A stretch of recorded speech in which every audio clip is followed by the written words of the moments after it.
You're down 4 or 5R, glued to the screen, praying to get back to break even. That feeling? It's not strategy.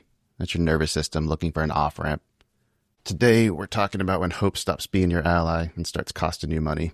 Longtime fans of the show should be familiar with the lender formerly known as Sue Pullen, and I'm pleased to announce that she's back, fresh off a rebrand and ready to help as Sue Mackey. Sue is a certified mortgage advisor at Fairway Independent Mortgage, an equal housing lender who focuses on finding the right product for you and your needs. She has over 20 years of experience helping thousands of homeowners. Whether it's purchasing, refinancing, or even a reverse mortgage, Sue will help.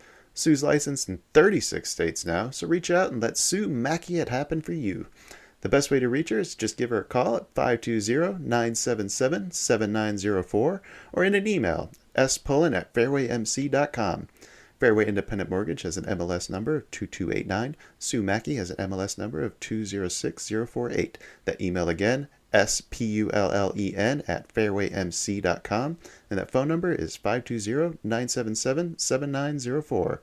Shoot Sue an email and let her know she needs to update that address. Disclaimer time. This is where I tell everyone to lighten up. It's just a podcast. Trading is like that roller coaster at the amusement park. Thrilling, unpredictable, and potentially stomach-churning. What works for one person might leave another clutching their hat in the wind. Our hosts and guests, they're awesome, knowledgeable, full of insights, but we're not financial advisors. So don't rush to make any investment decisions based solely on our banter. Always consult with a professional or do your own research. Plus, let's face it, we like to have fun, laugh, enjoy the trading ride together. It's all in the name of good podcasting fun. So remember, take it easy, don't bet the farm, and keep your seatbelts on at all times. Thank you for listening. Hello, everybody. Welcome back to the Trading Endgame, our ongoing mini-series with sound performance psychology's Sean Sawyer that's leveling up our emotional maturity. And since we've started here, we've covered fear, greed, shame, anger, and euphoria. You check the show notes for links if you want to catch up. But tonight, we find ourselves just like Pandora after she couldn't contain her curiosity and let all those evil emotions out of her box. Find ourselves left with hope. But before we jump into that, I want to say a quick thank you to everyone who sent me in questions before we start recording this. Hopefully, we'll be able to get to them all before we wrap today. And I say that facetiously. We will definitely answer all those questions. Sean, how are you doing today, man? I'm swell. How are you doing today? Swell. Wow, that's the first time you used that word. So, Sean, you've got us, I think, a clinical definition of hope to start with. Maybe we want to lead off with that. I have a definite. I don't know if there's a clinical definition of hope or not, but I guess I want to define hope in maybe hopium, but Hopium. Hope I would say is adaptive. So there's a dude, Thich Nhat Hanh is where I first kind of started to think about this stuff. He's a Buddhist monk. He's a Vietnamese monk, Buddhist monk, Zen Buddhist monk. Mm-hmm. Who got exiled from Vietnam because he was helping both sides. Oh, thou shalt not. Yeah, he was just going to help the humans. He didn't really care what side they were on, so he got exiled. And his Buddhism kind of was adapted for Westerners because of that. And okay. So if you're going to look at Buddhism, it's a pretty good place to look because it isn't contextualized for 6,000 years ago China or India. It's right. More it's a little Western, more modern.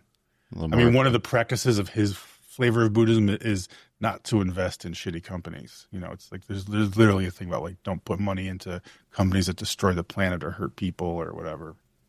Wow. Yeah. I would not have thought of that as being part of Buddhist tenets. Yep. Responsible investing or ethical investing. Yeah. Huh. Okay, so he had some writings on hope then? There's a couple of quotes. So let me just hope is important because it can make the present moment less difficult to bear. If we believe that tomorrow will be better, we can bear hardship today. But then as the caveat, I believe that tomorrow will be better. When I think deeply about the nature of hope, I see something tragic.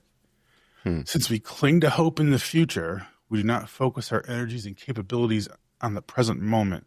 We use hope to believe something better will happen in the future. Hope becomes kind of an obstacle. A kind of obstacle. Oh. Isn't that interesting? Huh. So is hope maybe to blame for some of my procrastination tendencies, maybe? Yes. Theoretically. Yeah. At least, yeah. I can see that because a lot of times, A lot of my times, my reasoning for not doing something now is that maybe I won't need to do it in like a week. Like with the deadline's 2 weeks from now, like, and a lot can change. You don't need Right. to. Yeah. So, going with that hope, a belief or expectation of a better future, which gives us strength now. That's a good thing on its surface, right? Right. That's a great thing. But if you're a trader, is that what you want? Yeah, because everything is about the now when you're trading. Exactly. Huh. And if we leave the now, if we go off into the future and leave the present moment behind, which is like anti everything I've ever talked about on here and everything I teach in the workshops and like the core of the work I do, you have to leave that behind to really, for hope to be useful. And there's not a place to leave that behind in the context of trading, I don't think. In investing, there is. Mm-hmm. Okay. That's not trading. Right, because, well, investing, you're looking at longer term horizons anyway. The goal of investing is to not do anything now. Correct. It's about the future. It is not about the present moment. So it's and trading, it is about the present moment. You're doing things now to make only money. the present moment. And we call it price action, but I call it the present moment. Same. I like that. Trading. Yeah. Okay. So I guess that explains then why you don't like hope when it comes to trading, but that's my aversion to hope. Yes. Yeah. Because again, so you look at a typical definition of hope, and this would be the one like I would say to if a client asked me or something like a mental health client, a grounded adaptive mindset that orientates the mind towards possibility. In psychological terms, hope involves both agency, the belief that one can influence outcomes, and pathways, the perceived ability to find routes to desired goals. Okay, the pathways part I think is interesting. I feel like you need that in order for hope to be at least effective, because if you're just hoping to win the lottery, like, okay, what's your plan? I'm going to go buy lottery tickets? Like, that doesn't seem like a very solid plan, right? Right. That is, the perceived ability to find routes toward desired goals. And so also think about that. Perceived ability. Perceived ability. Okay. If you've ever looked at FinTwit, you can see a lot of people that perceive ability that is not realistic. That perceive their own abilities that are to be something that they are not. You talk to with all due respect to new traders out there. I hope you keep listening because you should. But you talk to a new trader and they're convinced of something. I talked to a new one recently that was like, or a newer one, I think less than like 2 years. It was talking about like, I can't help but shorting the top. Shorting these all-time highs. It's just like that is. And the arrogant, like, I don't even think he's arrogant. Like, he doesn't even know how delusionally arrogant that is, and just how like self-destructive. It's like, I can't possibly go with the flow. You're going to go broke, mofo. Like a lot of people with a lot more money and a lot more experience and a lot smarter have gone a lot broker. What do you think all these rallies are based on? It's off of somebody with money trying to do the same thing you're doing. Right. Like it's imaginary, and that's a key thing you hear in this definition of hope. And I think when you slide in, and so continuing that, and this is kind of like getting into some of my theoretical training, but hope integrates cognition, emotion, and connection. It's the neural and relational capability to imagine a future worth acting towards despite uncertainty. Future worth acting towards despite uncertainty. Hope. But see, in that case, it sounds like hope would be driving action, but that is what it's saying. And that does drive action a lot of times. There's nothing wrong with that. But when we talk trading, it's become very problematic. Yes. And considering trading is one of many contexts we exist in as traders, it's easy to overgeneralize. It's like the discipline thing. I crush it in the gym. Why aren't I disciplined in trading? Well, they're very different things. That's what it is. And you have very different value, and the values motivating them are very different. And that's actually the bigger one. But we've talked about that. Yeah. So Hopium, unrealistic or intoxicating optimism. It's a cognitive. It's a lie. Some old psychology would call it a cognitive distortion. I would call it a fused thought. in which a belief in a desired outcome replaces contact with reality, often leading to avoidance of data, denial of feedback, or poor decision making. Okay, so the cold, I don't know if we're going to use the cold open that we did there or not, but the example there being you're sitting in a trade after you've taken a couple of losses, and you basically, the feeling you have now is the hope that this trade is going to work. This is going to be the one that gets you back to break even. This is going to be the one that wipes up all the mistakes. So what ends up happening is you end up staring at that screen hoping that it's going to go your way, but you start ignoring all of the data that's coming in, you telling you that, like, hey, this is stupid. You should not be betting on yourselves right now, or you should be cutting this. This is, you know what I mean? Like, you just start ignoring all that information. You're intoxicated. But then that's hope not driving. That's hope driving inaction, right? So inaction is an action according to behavior. That's a good point. Okay. Like a thought kind of is behavior according to behaviorism, kind of everything is. But right, the inaction is a behavioral choice. See, in that case, it's a choice, but I was actually curious if that was more related to like the fight, flight, or freeze aspect of stress response. So hope is how you basically justify freezing. In trading, yeah, maybe. Yeah. You know, I don't know if justify is. Say more about that. What do you mean by that? Justify. I don't know if justify is the right word, but it's how I can. Interesting way to put it. Yeah, it's the way that I can argue to myself that I shouldn't touch this one because I've already put the risk on. I need to let it work itself out. Like, hope is my way of keeping myself from interfering with my trades. Hope is the way I stop myself from interfering with my trades. If you're a swing trader. It's a really interesting question. Yeah. And I think this illustrates some of the complexities of it. Time frame matters when you're talking hope. Right. Think about those definitions: a grounded adaptive mindset that orients the mind towards possibility. That is a long time. Possibility is a big time frame. It's not this afternoon? Right. Yeah. Right. You know, and then, you know, the intoxication of the hope, the you know, when it's relieving, you know, worry, or when it's like, all right, when it's rationalizing the fucking huge mistake you made and you're down a bunch of money. Relieving the embarrassment, the shame of the losing trades that you just took that didn't work. Yep. Yeah. Oh. So I think that explains. MFer. What's that? Hopium's an MFer. It's just cruel, man. Yeah. We just don't know why. Because, you know, again, we're lit. We're intoxicated, and we don't know what we're doing. Dude, I mean, I hate to back up a little bit, but ever since we did that Euphoria episode, I've been legit questioning every happy feeling I've had since then. Like, oh my God, what am I feeling relief from? What is this relieving me? What? Oh shit. Right. Remember, outside of trading, you can put an asterisk next to it, but yeah, that's funny. It's worth exploring. I mean, we are extremely skilled at being avoidance. Maybe avoidant is a topic we should do in the future. Oh my God, yeah, right. You know, we're just so good at avoidance, and that's one of the many ways we can tap into avoiding. Pretty sure I made a career out of it. That's my middle name is avoiding. I'm pretty good at it too. Yeah. Yeah, and you know, anyone that has experienced trauma, whether you have PTSD or anything close to PTSD or not at all, we've all experienced some trauma.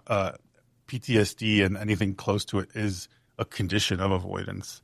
You know, we want to avoid the things that bother us. We'll do anything we can to avoid them. So it's something that, you know, that's one of those reasons why I'm always like, you know, trading in and of itself might be your avoidance strategy. Be careful.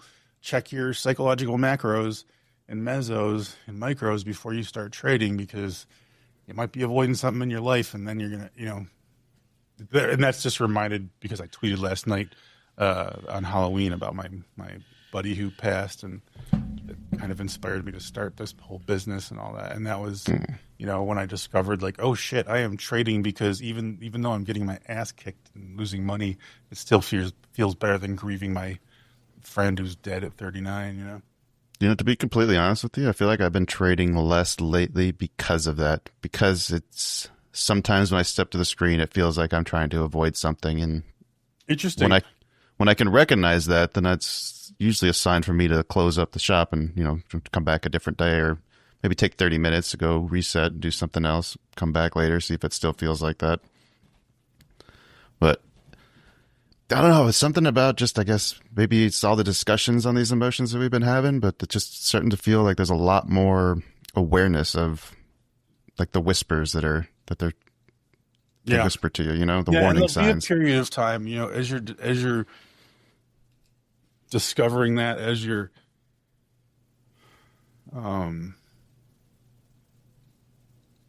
enhancing that self-awareness, there'll be a period of time where it is overwhelming or it is unpleasant.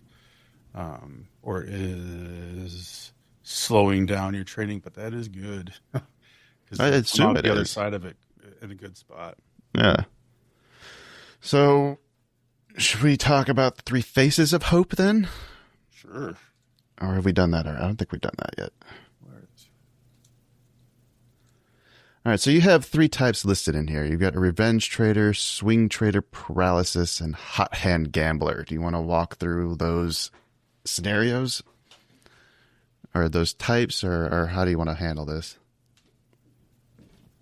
I'm just looking for that section. Hang on a second. Segment 2.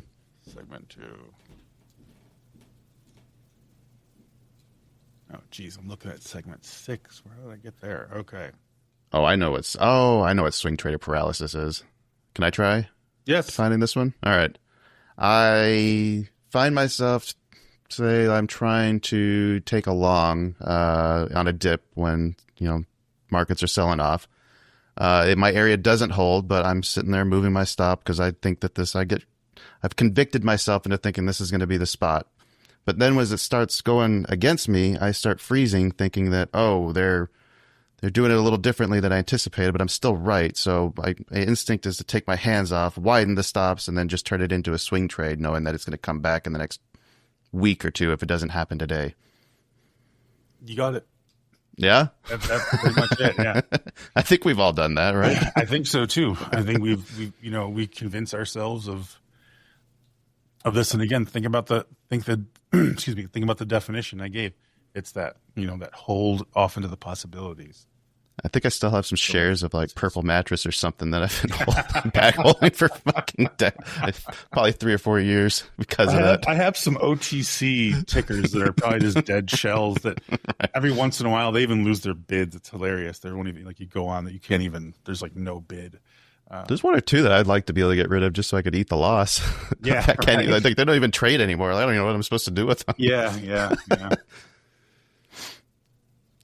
Yeah, so the swing trader paralysis has definitely cost me money. What's the hot-handed gambler one, though? I don't think I'm familiar with that.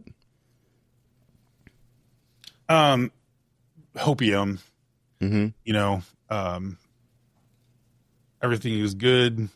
You've had these wins. It feels good. Your brain is starting to fuse with thoughts like I can't lose, or I'm just in touch, or whatever. And before you even keep going on this path, there's going to be people that right now are like, hey, you got to strike while the iron's hot. And yes, you do have to strike while the iron's hot for sure. And if you don't have the self-awareness to differentiate these 2 things, you will not strike while the iron's hot. You will hopium yourself to death. We talked a lot about that during the euphoria episode too. Yeah. Like, are you euphoric or are you confident? Like, there's a difference, right? Yeah. And that's what a lot of the hot-handed gambler thing is. It's a euphoric state. Okay. It's, hoping, hope turned into like a rationale for, I'm hot, I got to do what I can do, I got to keep hitting, it keeps like, I should stay up, I should just trade overnight tonight, I'm going to trade Globex, I'm going to take a nap and then get up and, trade the London Open for the futures guys. Like, it's just, it's the excitingly bullshitting yourself. That sounds like the feelings of like the new trader, like right when we first get into it. Yeah, I think so. And I think that, if you don't, this stuff, it's going to sound real easy, like conceptually, but, unless you're, and I don't intend it to, because it's not easy, but if you're journaling, if you're logging this data, if you are collecting your emotional data, I mean, it's the closest thing we can do to back testing for trading psychology. And, if you're doing that, you're going to have an idea of, oh, I have done this before and I have something to measure against now. Is this the same? I'm going to look at these notes. Is this the same as then? And, you do that because you'd be honestly documenting, and you'd have, P&Ls, of course, in there. So you would see blow ups, you would see large wins, you'd see whatever, so that, the next time it comes around, you have something to compare against, because maybe you are really hot. I'm not, that is a thing. And that is a thing that you should, I mean, bull markets, yes, put your foot on the gas. I get it. There's a lot of reason to start buying when things are moving and when there's a lot of money flowing in the market. And if you're telling yourself a story about what's going to happen and getting excited about it, it's hope, and hope, and you're going to get yourself in trouble. So one thing I heard in there that really stood out to me was, it sounds like pattern recognition. Like we spend a lot of time on chart patterns, but this is emotional patterns, behavioral patterns. I would just call it psychological patterns for the sake of ease. It is technically, it's probably behavioral.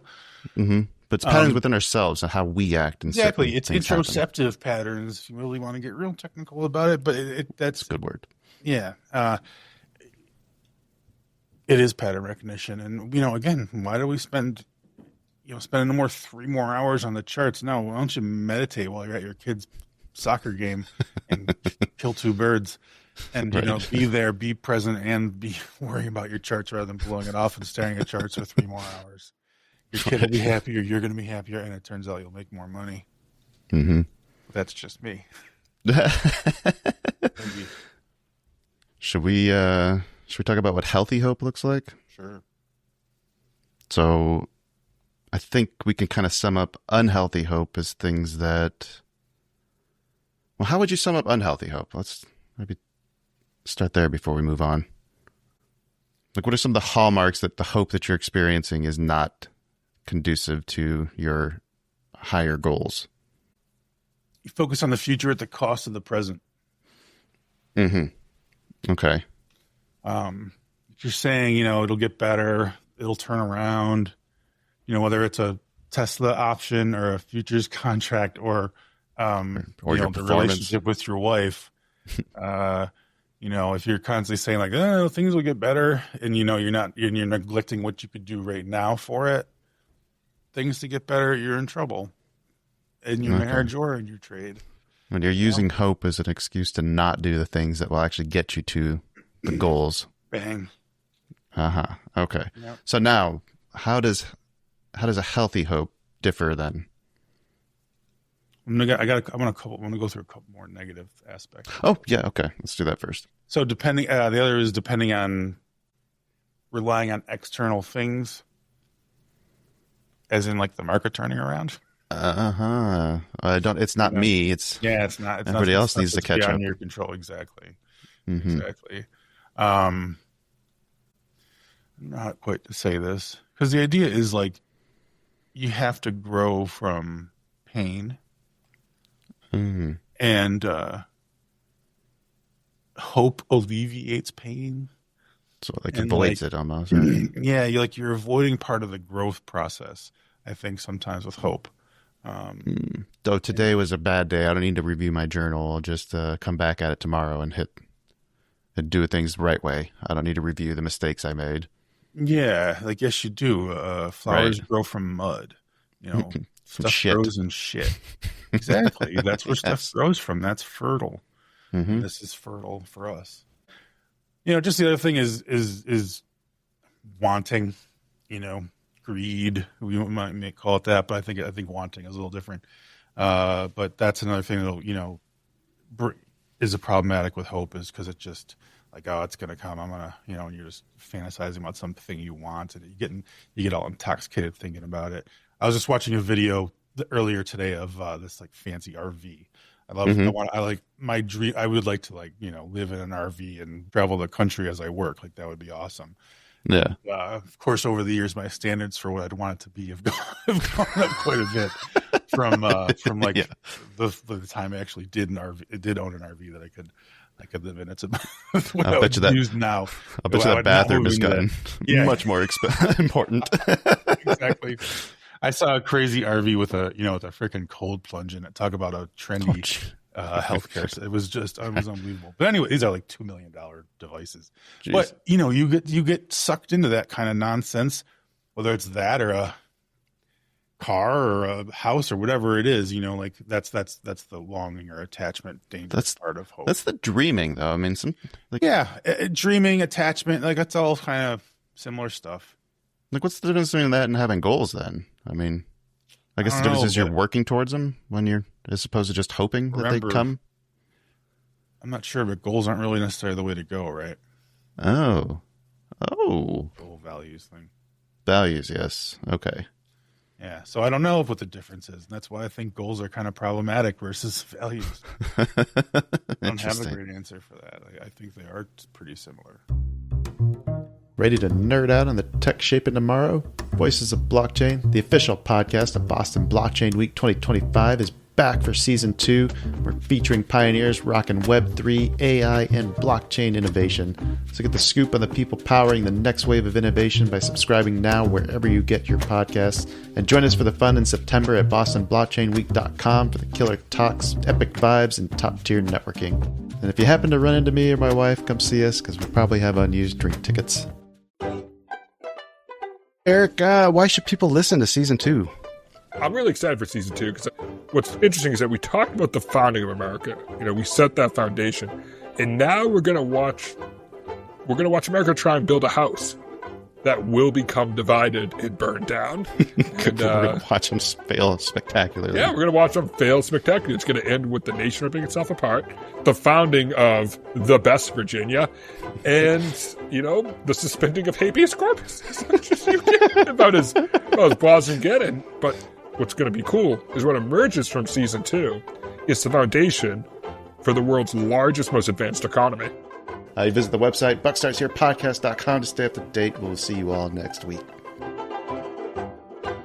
Longtime fans of the show should be familiar with the lender formerly known as Sue Pullen, and I'm pleased to announce that she's back, fresh off a rebrand and ready to help as Sue Mackey.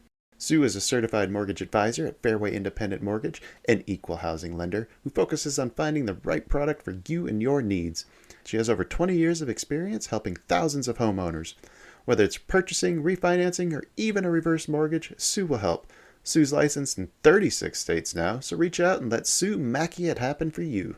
The best way to reach her is just give her a call at 520-977-7904 or in an email, spullen@fairwaymc.com. Fairway Independent Mortgage has an MLS number of 2289. Sue Mackey has an MLS number of 206048. That email again, spullen@fairwaymc.com, and that phone number is 520-977-7904. Shoot Sue an email and let her know she needs to update that address. I would venture a guess that the difference would be goals would be something that you have a plan towards getting to, as opposed to hope, where you're just hoping it comes to you. Yeah. Exactly. Earlier, the definition talked about having an actual plan. Right. Versus not. Yes. So absolutely. That's a piece of it. Okay. So healthy hope. Yeah. So healthy hope sounds like it's achievable or something that you can actually plan towards getting to. Yeah, it's more grounded. Right. Okay, that's a good word. Yeah. Yeah, grounded. It's not some pie in the sky. It's not dreaming. Yes. People call it based, I guess, nowadays. But no, hope, grounded, adaptive. It involves agency, which means like you are going to take action, and you see it in a way that it's like this thing I can take action on. Like, oh, I hope I can become a therapist. Like I can go to school, I can take the classes, I can do the internships, I can get the clinical hours, I can get the supervision.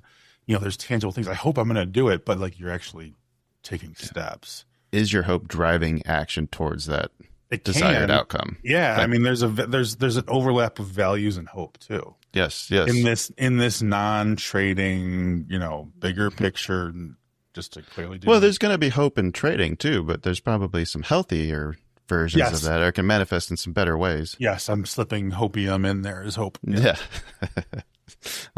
Yes. Well, so speaking of that, then should we talk about some practical interventions? Yes, we should. So we talked a bit about the awareness, how I'm starting to find myself. I've actually cut some trades the past couple of weeks because I've noticed that they had run far enough to where anything more was just hope, not actually anything, based on that. There's no technical analysis or anything. So I've cut trades.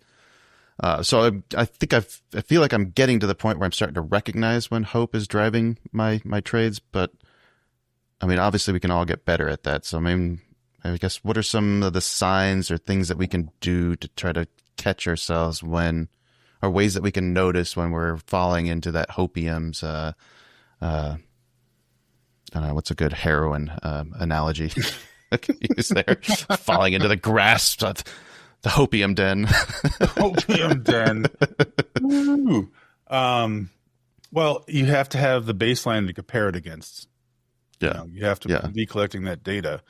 You have to be journaling. You have to, know what your baseline is to compare it against, because the further it strays, you're going to start to notice.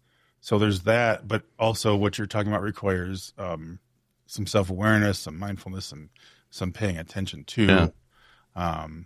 It requires all of those things. If you're familiar with my work or our work in the workshop, like it's all the grounding stuff is going to help with that a lot.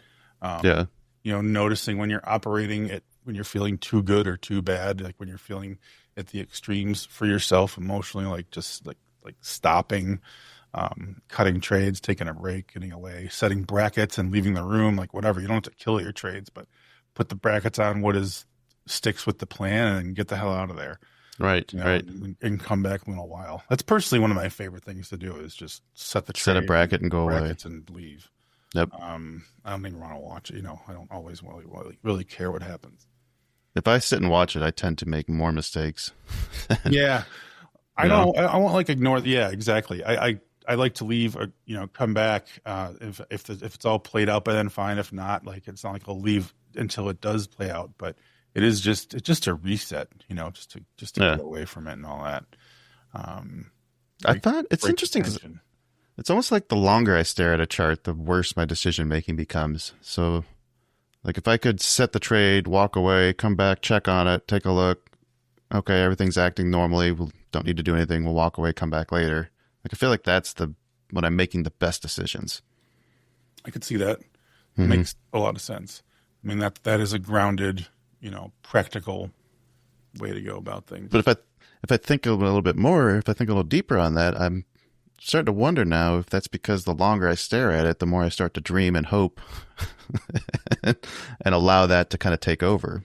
Where if I'm limiting my screen time, I'm limiting the amount of opportunity I have to fall into that. It could be, but I think you could do as much hoping or fantasizing it's screen or not. That's true. That is true. I think that's going to be an individual thing for each person, and just something they've got to pay attention to is when it happens, because it can happen anywhere. Yeah. So talk to me about how we challenge these thoughts and tell them that they're wrong and stop them from running our lives. Oh, did you cue that up for me? Maybe. You do not challenge them. You notice them. You defuse from them. You develop the skills and abilities to notice the thought. No, it's just a thought, and remind yourself it's just a thought, and let that thought slide by like a leaf on a stream or a cloud in the sky. Yes. And hope is often going to come with they all do, but maybe more intoxicating ones. Hope's going to come with more feelings, urges, emotions, sensation. And so, having an idea what your heart rate is, if it's up, if it's down, if you're like really paying attention to what you're feeling. If you were stressed and then you start thinking about your Lambo and then you feel better, like that's a problem. If if you, that's something to pay attention to. the relief that feels like another one that's kind of coming up, same as like euphoria. Relieving yourself with hope. Yeah. And actually, that's example I gave probably isn't a good one. It's because if you're relieving yourself by thinking about things related to your values, that's different, because those are usually pretty sobering. Like they might be pleasant or good, but they're not usually, fantasy. Versus hope and whatnot tends to get into like fantasy or more extreme. The values are just like, I want my family to do well, or I want to be able to take vacations with them. There's nothing wrong with thinking about that. There's nothing wrong with imagining the vacation or visualize. Some people, vision boards or visualizing. That's not what we're talking about either. Right. We're talking about taking a trade while you're fantasizing about going to Greece with your family, and it's a ridiculous trade because you're intoxicated as you're doing it. Because we've somehow now on Hopium and your opioid system's lit. Your dopamine, of course, as everyone talks about, but your cannabinoids, everything, oxytocin, like all this stuff's flowing, and you're just like, oh, it's such a great idea. And then it feels more and more right. But you know what? Maybe you are right. If you have a baseline and you know yourself and you've done that in the past and it's worked, great.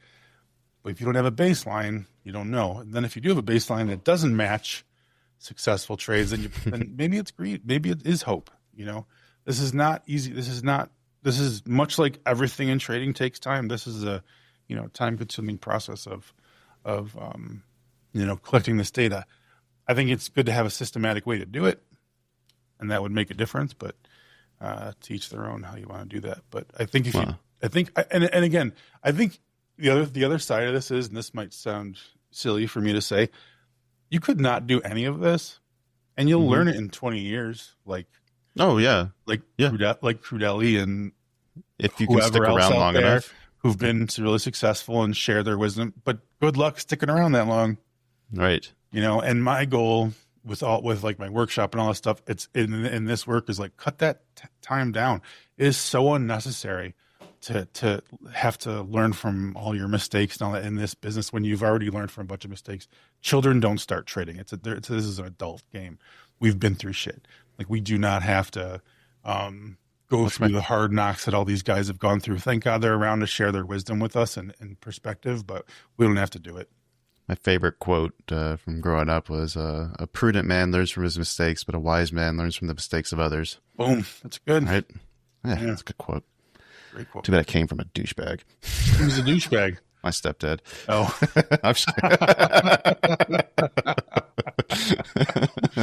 Right on. All right. So, practical interventions. I think we got through that. The real edge.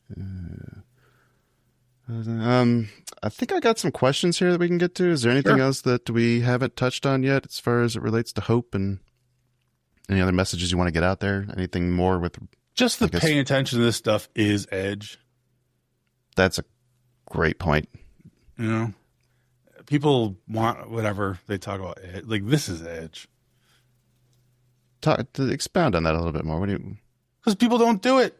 People aren't doing this work. If the enlightened trader has an advantage over the unenlightened trader, period. How many people have said the markets run on emotions? A lot. How many people that say that do you think have actually taken the time to study their own? I don't know. 1 in 1,000. Yeah. 1 in 100 would be a very optimistic number, I think. I think your 1 in 1,000 is probably closer. And I bet you that probably mimics the success rate of traders in this industry. That's true. Yeah. Even if we're dead wrong and it was 1 in 10, it's still 90%. Like, do it. Be the 1 in 10. Yes. Right. Be the outlier. Yeah, be the outlier. All right. Let's see some questions here then. So I think we've actually hit most of these. Okay. Okay. We kind of talked a little bit about this, but I guess, like, how often is hope not constructive in our lives outside of trading? Like, we talked about how hope was not constructive during trading, or Hopium, but how often, I guess, is hope showing up in not helpful ways in our lives? So this is a really big question. It's a good question, but it's a very big one. So as I've said before, hope is, not something you want to take away from somebody. It's not something you want to shit on. Just want to crush everyone's hopes and dreams. Yeah, exactly. Like this is, if you've heard that throughout this episode, please listen again because that's not what is being said. But so the question was problematic hope. Yeah, like how often is hope problematic outside of trading? So something that's interesting that I've in my career, to me, that is interesting anyways, as my career has unfolded, what happens is in the natural progression of most therapist careers, like you start out working in mental health clinics, community clinics, and you know, kind of develop your specialty. And then eventually we all kind of end up, or I shouldn't say it, a lot of us end up in private practice because it's one of the only ways to make a decent living. You have to have it, like only certain people can really do it. Like not every therapist can handle private practice.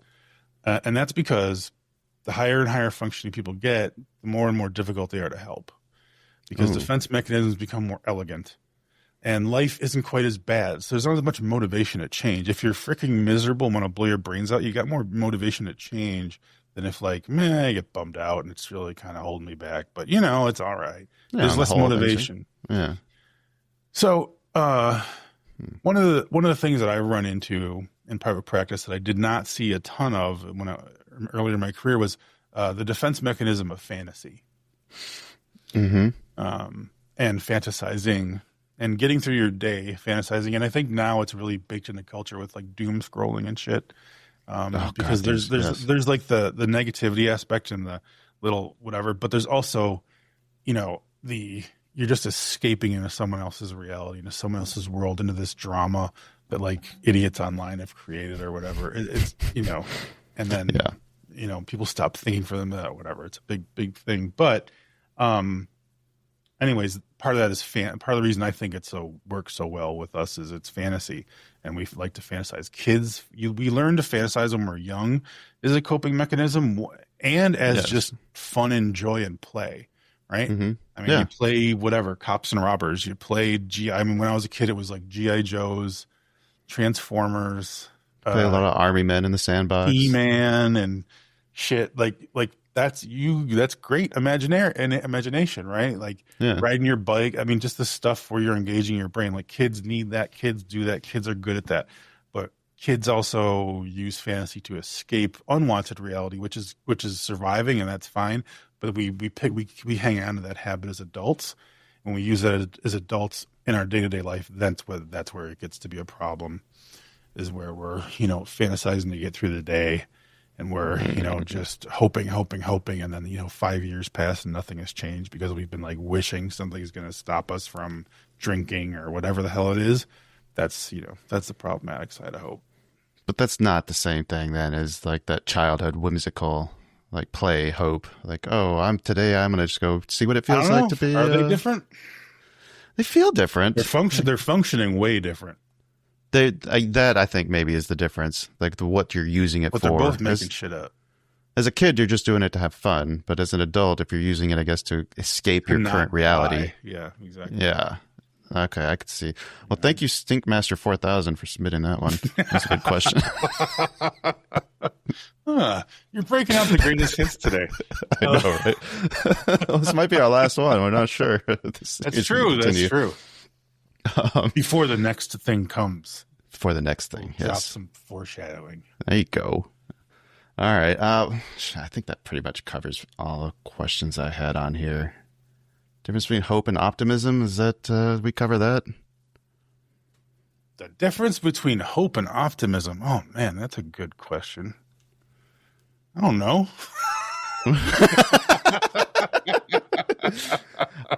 I think I keep coming back to, like, is it achievable? Hope's emotional and relational. It requires attachment to an outcome. Optimism is a cognitive state. It's like more of a static kind of thing, like an expectancy of, I'm expecting something can improve. I expect things can go well. I think that's the difference, probably. That's funny, because as an optimist, I don't feel like I expect things to go well, but I always find myself looking for the positive. Yeah, well, maybe you're bullshitting yourself a little bit, right? That could be. That could be a lot. But it's a good point. I think that, you know, when you said I don't know, that's a It's a really good question, whoever asked that. And, I think sometimes therapists could ask these questions. It's like, oh, it's like, I don't know. That's like, let's talk to Plato about that. I don't know. I know, right? I wish. but from as best I can give from a functional perspective, that would be it. It's just, one's micro, one's macro. Yeah, no, I think that makes a lot of sense. All right, well, I think we have probably hit everything we set out to hit today. So I hope you have learned a lot with us on this journey through our trading emotions. But Hopefully. I will, right? But the work has only just begun. You can continue on this path to enlightenment by visiting soundperformancepsychology.com. You can book a free consultation with our friend Sean here, or you can sign up for one of the many upcoming workshops. Remember to share these with your friends, like and sub on your favorite platform of choice, and we'll see you all next time. Thank you. Boom.